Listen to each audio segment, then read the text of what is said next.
They were monks, mercenaries, and masters of the darkest secrets of their age. For 500 years, the Knights Templar ruled Europe, not with crowns, but with cryptic symbols, vaults of stolen gold, and a network of spies that made kings tremble. Then, in a single night, they were erased from history. But here's the truth they buried. The Templars never died.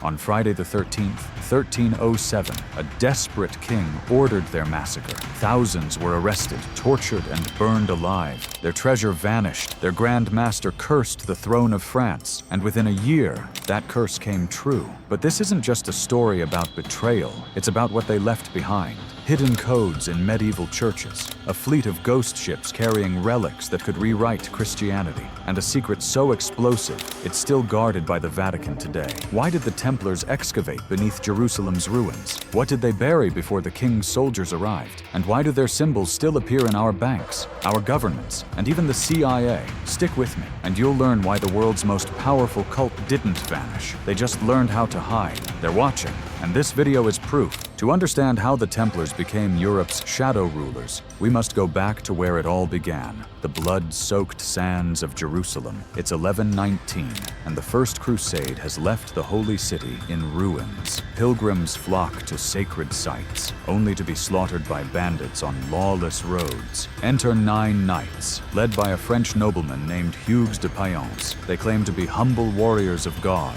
sworn to protect travelers, but their true mission, far more sinister. For 9 years, these knights did something strange.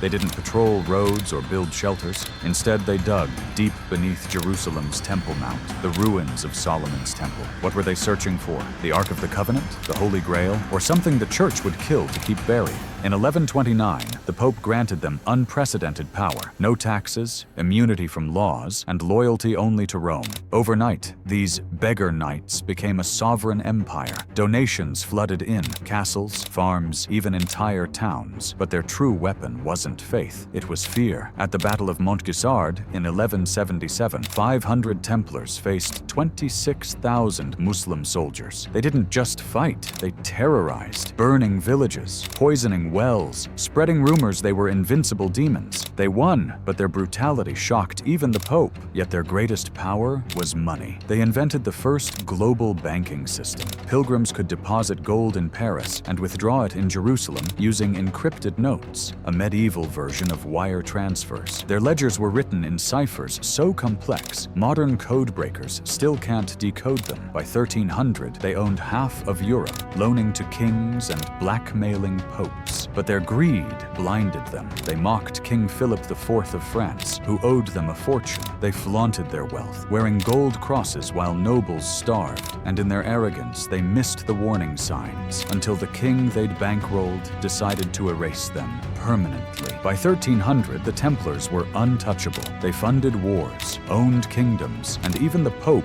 bowed to their influence. But their arrogance blinded them, because while they were counting gold, their greatest enemy was counting the days until their destruction, King Philip IV of France. Philip owed the Templars a fortune. Modern estimates suggest over $500 million in today's money. Desperate and humiliated, he devised a plan so ruthless it would birth the darkest superstition in history. Friday the 13th. On October 13th, 1307, Philip's soldiers struck at dawn. Thousands of Templars were arrested in a single day. But here's the twist. The Templars knew it was coming. Days before the raid, commanders burned financial records, shredded ledgers, and smuggled chests of something out of Paris. At the port of La Rochelle, 18 Templar ships vanished overnight, loaded with gold, relics, and secrets the king would kill to possess. What did they take, and why has no one ever found it? The Templars who stayed behind faced horrors worse than death. Under Philip's orders, they were tortured with red-hot irons, stretched on racks, and forced to confess to absurd crimes, worshipping a demonic idol called Baphomet, spitting on the cross, and heresy. But these confessions were lies, extracted by pain and fear. The Grand Master Jacques de Molay endured 7 years of torture. But in 1314, as flames consumed him at the stake, he made a final vow. God knows who is wrong and has sinned. Soon a calamity will befall those who condemn us to death. Within a year, King Philip and Pope Clement V were dead. Coincidence? Or the Templars' last act of revenge? The church erased the order, but the Templars were already gone. Rumors spread they'd fled to Scotland, disguised as stonemasons. Others claimed they sailed to Portugal, rebranded as the Order of Christ, the same group that later funded Columbus's voyage to America. But the darkest theory? They never left. They just learned to hide in plain sight. So, what was in those chests? A relic like the Holy Grail? Proof the Templars had discovered Jesus' bloodline? Or something far older? Something buried beneath Jerusalem that could dismantle Christianity itself? The answer lies in their final act, and the shadow empire they built after extinction, because the Templars didn't die. They evolved, and their greatest secrets are still waiting to be found. The Templars were declared extinct in 1312, but extinction is a lie, because while kings and popes burned their castles, the Order's true power slipped into the shadows and into the modern world. Their legacy isn't buried in history books. It's carved into stone, hidden in plain sight, and watching you right now. Let's start in Scotland, where fugitive Templars allegedly regrouped after the Purge. At Rosslyn Chapel, built in the 1440s, stone carvings defy explanation. Maize plants, a crop only found in the Americas, decades before Columbus sailed. Coincidence? Or proof the Templars shared secrets with the chapel's builders? Then there's Portugal, where the Order simply changed its name to the Order of Christ. Their symbol? The same crimson cross. Their Grand Master? Prince Henry the Navigator, who funded voyages to Africa and possibly America. Some historians believe Columbus used Templar maps for his 1492 journey, maps that might have led him to a land the Templars already knew. But the darkest thread connects the Templars to the Freemasons. Masonic rituals mirror Templar rites, secret handshakes, blindfolded initiations, and an obsession with Solomon's Temple. Even the Masonic apron, a symbol of purity, echoes the Templars' sacred garb. Were the Masons the Templars' heirs?